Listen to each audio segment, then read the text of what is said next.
Très ravi de vous retrouver pour cette nouvelle édition. Mesdames, Messieurs, bonsoir. À la une de l'actualité, un ouf de soulagement pour plusieurs citoyens de 12 communes du Bénin. Des ayants droit de parcelles ont désormais en main le certificat d'enregistrement au cadastre, un document de présomption de propriété foncière qui marque un nouveau pas dans la marche du Bénin vers une couverture intégrale du territoire en données cadastrales. Les œuvres musicales de Yedenoa Djahoui à la loupe, un colloque scientifique international sur son œuvre et sa vie, se tient actuellement à Havrancourt. C'est à l'occasion de la célébration du 30e anniversaire de décès de l'artiste. Et puis hors du Bénin, le Sénégal, où le projet de loi sur la déclaration de patrimoine attendu devant l'Assemblée nationale le 18 août prochain suscite des critiques de l'opposition. Pendant ce temps, en République démocratique du Congo, 10 ans de prison sont requis contre Constant Moutamba. Et puis, le règlement de la crise ukrainienne sera à l'ordre du jour de la rencontre vendredi entre Vladimir Poutine et Donald Trump. Le Kremlin a annoncé que le sommet débutera avec un entretien en tête-à-tête. Bienvenue à toutes et à tous. Démarrons tout de suite avec cet acte qui marque la fin de longs moments d'inquiétude et le début d'une assurance à vie. Après 3 ans de travaux, l'Agence nationale du domaine et du foncier démarre la distribution de certificats d'enregistrement au cadastre national. Plusieurs citoyens de 12 communes pilotes sont déjà en possession de ce document de présomption de propriété foncière. Preuve de cette avancée du projet de préparation de la mise à l'échelle du cadastre national avec Ariane Da Silva. J'ai été émerveillée, étant la première qui ait reçu mon certificat. C'est un grand jour pour Odette Afiavik-Pamegan, fonctionnaire à la retraite. Elle est désormais détentrice d'un certificat d'enregistrement au cadastre. Comme elle, des Béninois de 12 communes, Cotonou, Abomey-Calavi, Porto-Novo, Semekbodi, Sakété, Pobé, Boïkon, Parakou, Ndali, Djougou, Aplaro et Grand Popo sont en possession de ce document. Leurs parcelles figurent désormais au cadastre national grâce au projet de préparation de la mise à l'échelle du cadastre national. Un projet piloté par l'Agence nationale du domaine et du foncier et entièrement financé par l'ambassade du Royaume des Pays-Bas près le Bénin. Comme nous, humains, nous avons le numéro personnel d'identification.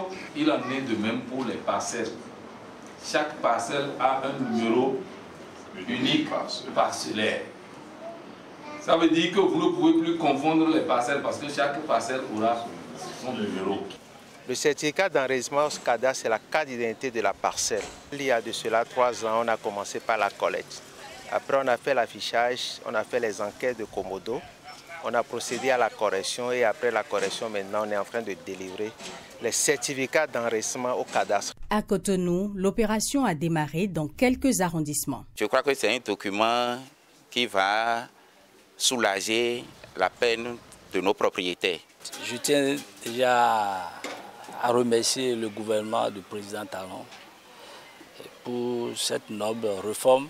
À quelques kilomètres de Cotonou, à Sakété, Pobé et même à Abomey-Calavi, la question foncière reste un véritable casse-tête que l'enregistrement des parcelles au cadastre national vient régler. Le problème foncier au Bénin est un problème qui touche toutes les couches et les litiges ne finissent jamais. Mais à travers ce projet de PMAF, lorsque à la fin, tout le pays serait cadastré, les litiges domaniaux vont disparaître. Ceux qui auront des corrections, ils ont encore un temps pour pouvoir se rapprocher de la mairie pour faire ces corrections-là.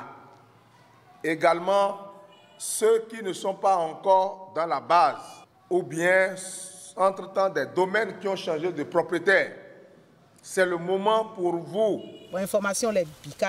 Pour que les populations comprennent que c'est une occasion que le gouvernement leur offre pour pouvoir sécuriser leurs terres, pour qu'on puisse sortir vraiment de l'insécurité foncière. C'est une opération gratuite. Pour obtenir son certificat d'enregistrement au cadastre CEC, il faut avoir sa parcelle enregistrée au cadastre national avec des informations complètes et actualisées. Le CEC devient donc un document légal délivré par l'ANDF et peut être retiré en ligne à la mairie auprès de votre notaire ou de votre géomètre expert qui a effectué l'enregistrement en votre nom.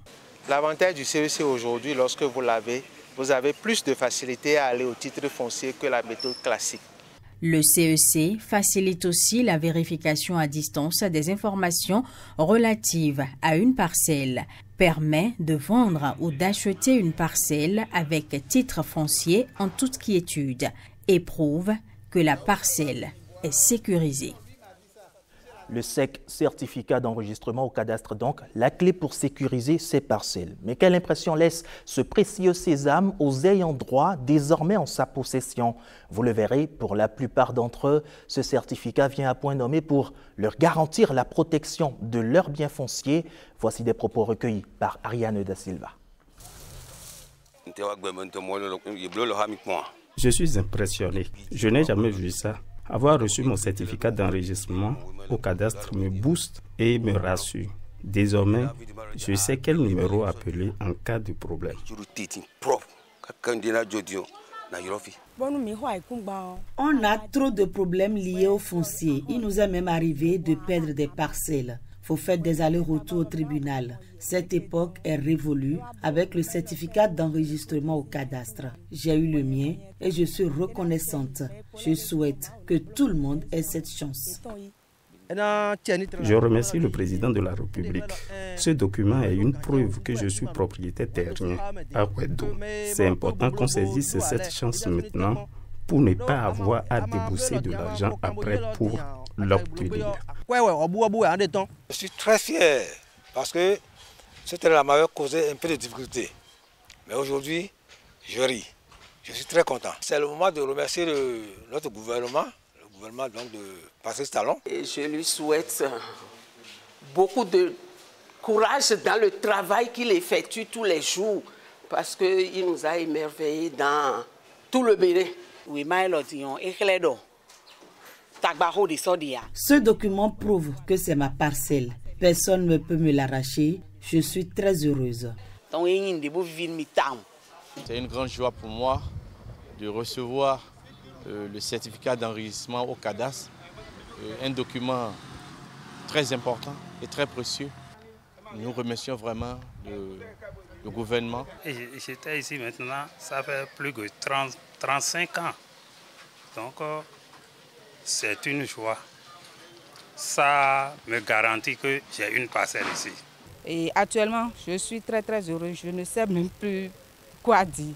J'ai le cœur tranquille. Quand je suis à quelque part, je sais que ça m'appartient. J'ai reçu mon CEC et j'en suis vraiment très ravie. Et je remercie vraiment le gouvernement béninois. Un nouvel acte donc à l'actif de la gouvernance du président Patrice Talon. Parlant d'ailleurs de cette gouvernance qui, à ce jour, est à 9 ans déjà, un Béninois de la diaspora ivoirienne l'assimile à une fondation qu'il ne faut pas détruire. Mamadou Bello est le président du fan club dont il porte le nom. Suivons ses impressions au micro de Jérôme Hongbo et Christian Kenom. Il faut reconnaître que depuis l'arrivée du président Talon à la tête de notre pays a complètement changé. Notre pays est complètement métamorphosé.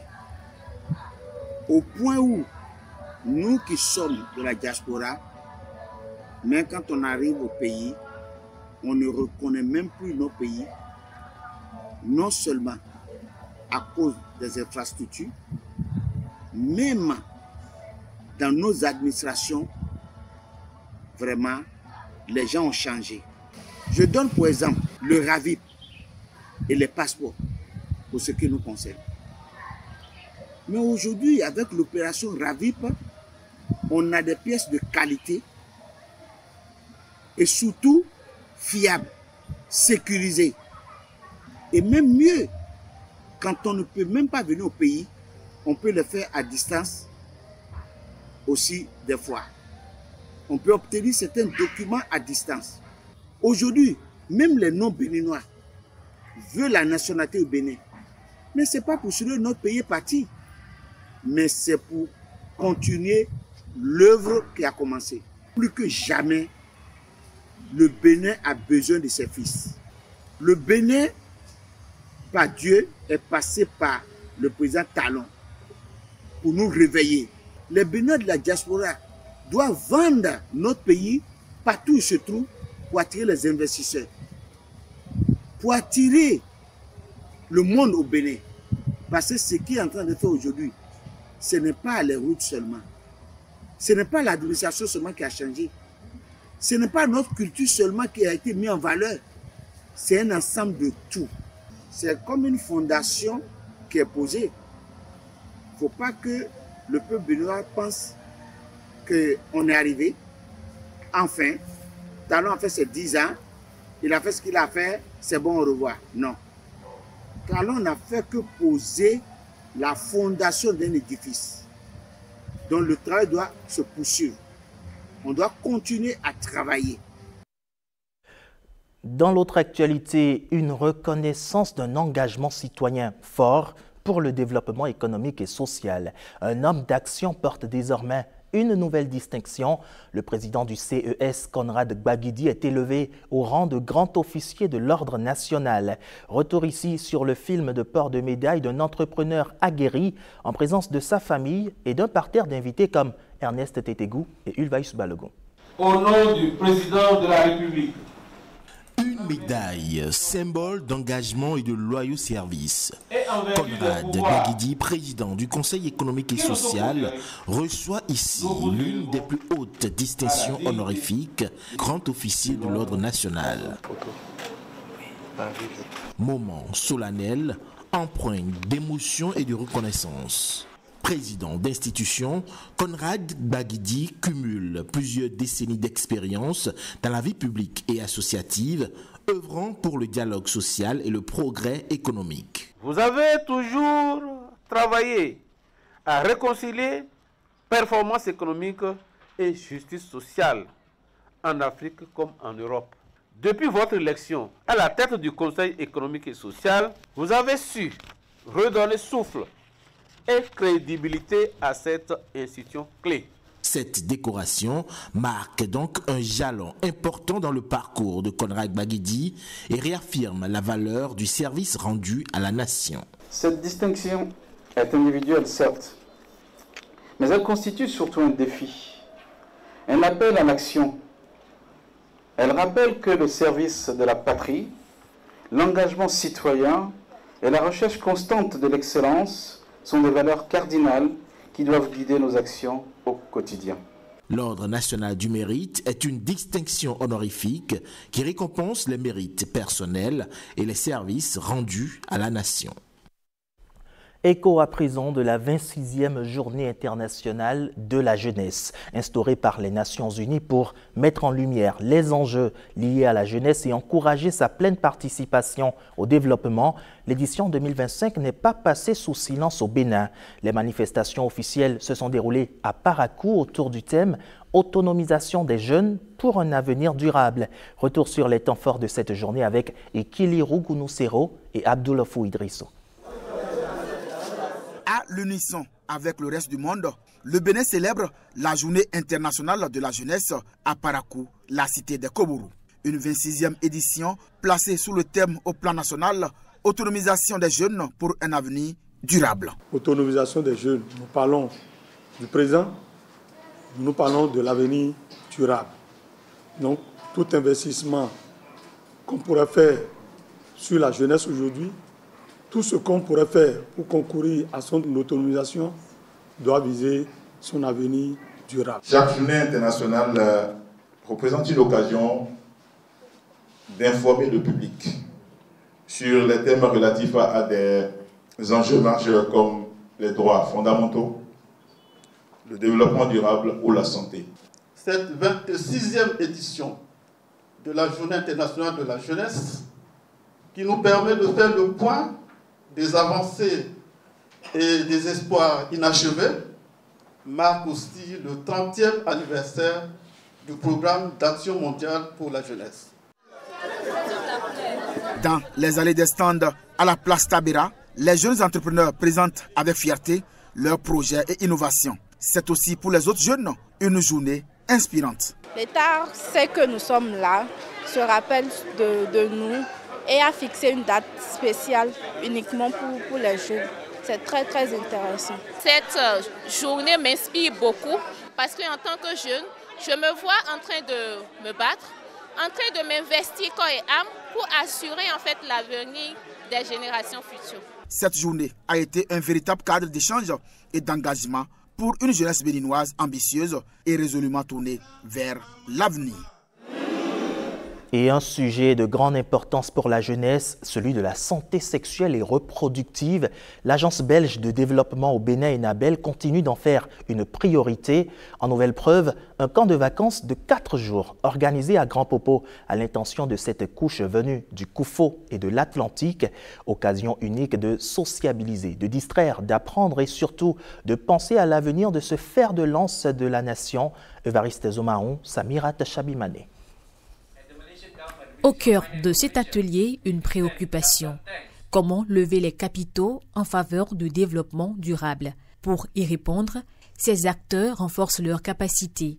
Chargés de la mobilisation des ressources intérieures et extérieures, ils vont s'outiller sur les processus et stratégies de mobilisation optimale de la finance verte islamique. Cette formation revêt une importance capitale car elle permettra de comprendre plusieurs concepts à travers les modules qui seront développés et d'outiller les cadres à divers niveaux. Les travaux se tiennent sur financement du comité permanent de la coopération économique et commerciale de l'Organisation de la coopération islamique. La Malaisie, leader mondial de la finance verte islamique, offre l'expertise. Au terme de cette formation, nous souhaitons que vous soyez à même de faire des propositions concrètes pour renforcer les actions et les innovations du ministère de l'économie et des finances. Nous avons besoin de ce type d'échange avec un pays qui est rompu à ses activités pour renforcer ce que nous sommes en train de faire et mieux structurer la démarche que nous sommes en train de mettre en place. Plusieurs modules théoriques et pratiques seront abordés au cours de l'atelier. À terme, les participants vont aussi élaborer un cadre juridique pour la mise en place d'une unité de mobilisation de la finance verte islamique. Et vous venez plutôt de suivre le point d'un atelier de renforcement de capacité au ministère de l'économie et des finances, un ministère qui croit fortement que face aux défis économiques croissants, la finance verte islamique est une réelle alternative crédible et éthique pour financer le développement durable. Voyons à présent ce camp organisé par Enabel dans le Koufo avec Samirat Chabimane et Ikiliro Gunusero. Le camp de vacances qu'offre l'Agence belge de développement au Bénin, Enabel Bénin, aux jeunes et adolescents des communes de Koulékamé, Lalo, Tovikle dans le Koufo et de Kpomassé et Tofo dans l'Atlantique est pensé pour apporter des réponses aux nombreuses questions relatives à la santé sexuelle et reproductive que se pose cette couche de la société. Le sexe est sacré. Le sexe, c'est notre avenir, c'est notre devenir.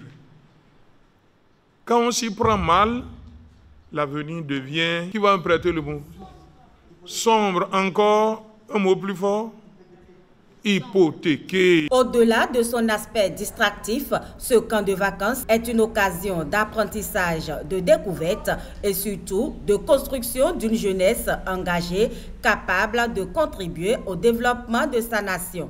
C'est un espace où vous apprendrez à mieux vous connaître, à mieux comprendre les enjeux de votre santé, de votre droit et de votre avenir. L'objectif principal, c'est de sortir surtout les jeunes et adolescents de leur zone de confort. Comme nous sommes en vacances, bel et bien, créer un creuset de partage et d'échange entre les adolescents et jeunes, discuter avec eux, discuter, amener les jeunes à rêver et à rêver grand. Sans participants âgés de 14 à 18 ans prennent part à ce premier camp de vacances. Préserver la faune et la flore, c'est aussi préserver la mémoire et l'engagement de ceux qui s'y sont investis. La Fondation des savanes ouest-africaines, au cœur du financement durable de la biodiversité, a rendu hommage aux anciens administrateurs de la 4e mandature. Retour sur une cérémonie où nature et reconnaissance se sont retrouvés sous le regard de William Tchoki et Jules Akweiko.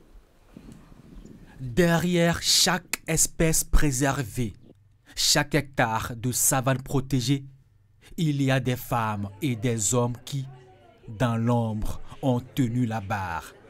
Aujourd'hui, la Fondation des savanes ouest-africaines rend hommage à ces artisans discrets de la 4e mandature.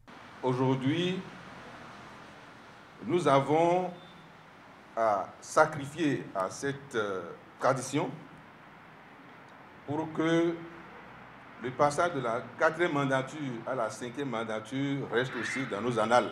La FSOA, pilier du financement durable pour la conservation de la biodiversité, concentre ses efforts sur le complexe WAP W. Arli Pendjari, un sanctuaire naturel partagé par le Bénin, le Burkina Faso et le Niger. Ici, la nature n'a pas de frontières et la protection non plus. En tant qu'être humain, contribuer à la conservation, à la protection et au développement d'un environnement sécurisé pour la richesse que nous avons dans nos savanes. Aujourd'hui, nous faisons la promotion du tourisme au Bénin. J'ai vécu dans un pays où c'est une richesse importante. Aujourd'hui, nous sommes contents d'apprendre que la FSOA a fait de grands pas et continue d'en faire. Et ça, c'est à l'honneur de l'équipe qui est là, à l'honneur des équipes qui sont passées également. En honorant ces anciens administrateurs, la FSOA célèbre bien plus que des hommes et des femmes. Elle salue la persévérance, l'engagement et la vision qui permettent à la biodiversité ouest-africaine de continuer à respirer. Et faut-il aussi des gardiens pour un nouveau souffle à la filière riz au Bénin? Sous la coupole de la Chambre nationale d'agriculture, les familles d'acteurs de l'interprofession et ses partenaires réfléchissent aux moyens de dynamiser la filière risicole.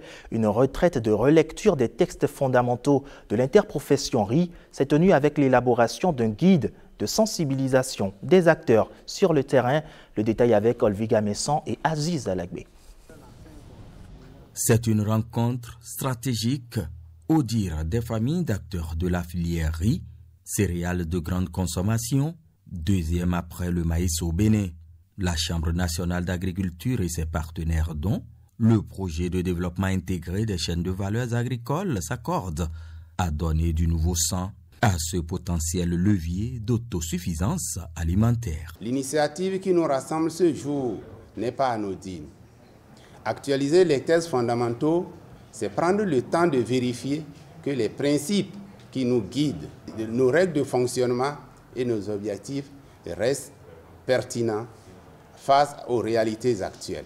Nous apprécions cette démarche qui véritablement va pouvoir nous aider à avoir le plein accompagnement nécessaire pour renverser la tendance aujourd'hui.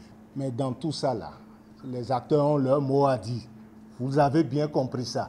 Écoutez-nous, accompagnez-nous. Suite aux efforts du gouvernement, la production risicole a grimpé de 204 000 tonnes en 2016 à plus de 525 000 tonnes en 2023, avec une projection. Ce progrès, fruit d'investissements courageux dans l'irrigation, les infrastructures et les intrants, est une fierté nationale. Mais nous devons regarder la vérité en face. Notre dépendance aux importations reste élevée.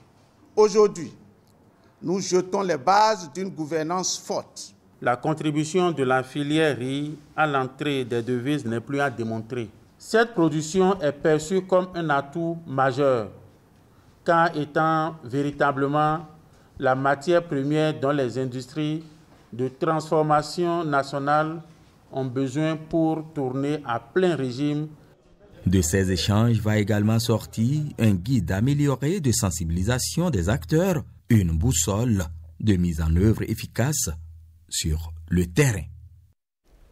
Et je l'annonçais tantôt en titre, la célébration du 30e anniversaire de décès de l'artiste Yédénou Adjaroui qui bat son plein dans la commune d'Avrancourt avec un colloque scientifique international sur l'œuvre et la vie de l'artiste. Il est placé sous le thème « Étude des œuvres musicales de Yédénou Adjaroui entre faits culturels, paroles philosophiques et bel usage de la musicalité d'une langue ». Les précisions avec Vitis Arouret et Calvador Arouanou. La dimension scientifique de l'œuvre musicale de l'artiste Yédénou Adjaroui au cœur de ce colloque international pluridisciplinaire. Le rendez-vous marque la célébration des 30 ans de décès de cette icône de la musique traditionnelle béninoise. Yédénou Adjaroui, né dans les années 1930 et décédé le 11 août 1995. Yédénou a laissé en mourant une gigantesque œuvre dont il convient d'étudier les paradigmes épistémiques des textes des chansons, car il était auteur-compositeur à la fois, créateur de plusieurs rythmes traditionnels et chanteur. Yédénou Adjaroui est un artiste émérite qui a laissé une marque indélébile dans l'histoire de notre commune Avrancourt et du Bénin tout entier. L'influence des chansons de l'artiste Adjaroui,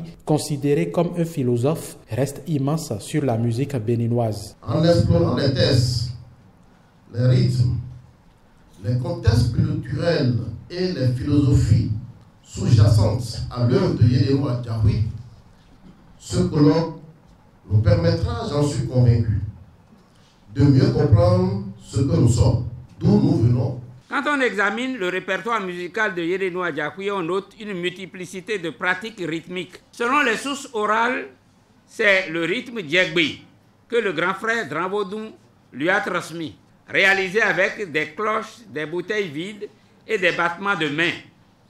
Mais au terme de sa carrière, on note la réalisation d'un peu moins d'une dizaine de rythmes comme le soléon, le agbaléon, le agogbeon, le joglisson et le massé. Adjaroui n'est pas seulement l'artiste que vous voyez, c'est un grand acrobate, un monteur de palmiers, un extracteur de vin, il faisait tout. Un artisan qui fabriquait les meubles en raffia, on l'appelle d'ailleurs Tafé Djanan, propriétaire des tabouris. Le colloque scientifique sur l'œuvre musicale de Yédénou Adjaroui reste marqué par l'interprétation de quelques-uns de ses morceaux par l'artiste Tiefon, son fils, devant un public ému, se transformant en un véritable chœur. Allez, c'est l'heure à présent du tour de l'actualité hors de nos frontières avec le récit de Blaise Adangbo. Au Sénégal, désormais, magistrats du parquet, juges d'instruction, autorités locales, auditeurs ou dirigeants de sociétés publiques devront déclarer leur patrimoine. La loi en vigueur depuis 2014 concernait essentiellement les hauts responsables, président de l'Assemblée nationale, premier ministre, ministres, comptables publics manipulant plus d'1 milliard de francs CFA.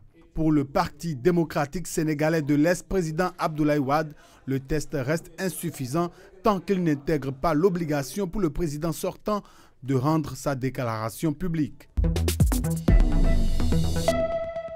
En République démocratique du Congo, c'est la clôture des débats dans le procès ouvert depuis un mois contre l'ex-ministre congolais de la Justice, Constant Moutamba, accusé d'avoir tenté de détourner près de 20 millions de dollars. Le juge a requis 10 ans de travaux forcés à son encontre quand la défense estime que rien ne saurait justifier la condamnation de Constant Moutamba, par ailleurs connu pour ses réformes judiciaires et critiques l'ayant exposé.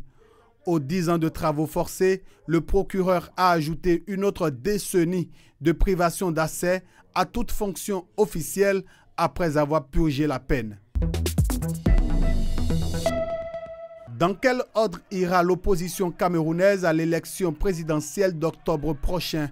Pour l'instant, ils sont 11 candidats contre celui du pouvoir, le président sortant Paul Biya. Mais ce nombre pourrait bien se réduire encore dans les prochains jours. Entre candidats retenus et même ceux recalés, les tractations se multiplient pour arriver à trouver un candidat consensuel. Quant à la figure qui devrait porter les espoirs de cette opposition, le politologue Njoya Moussa avance que l'ancien ministre et ancien allié du pouvoir, Bello Bouba Magari, part avec une longueur d'avance. Voilà qui met un terme à cette édition. Merci de nous avoir suivis. Retrouvez juste après INF Écho de la Criette, suivi du championnat scolaire 2025 en nouvelle diffusion ce soir avec du volleyball pour vous. Un match qui a opposé le CEG Gouka de Bantais au CEG Segbeya de Cotonou. Bien veiller en bonne santé et sans maladie, c'est le rêve de tout être humain. Mais que nous promet la science et sur quoi portent les recherches dans le domaine du vieillissement? Réponse dans le documentaire dénommé Santé, longévité à 21h30, suivi à 22h30 du magazine Les Maternelles d'Afrique. Et à 23h30, c'est le journal télévisé du soir avec Rebecca Kenjanroundé. Bonsoir chez vous.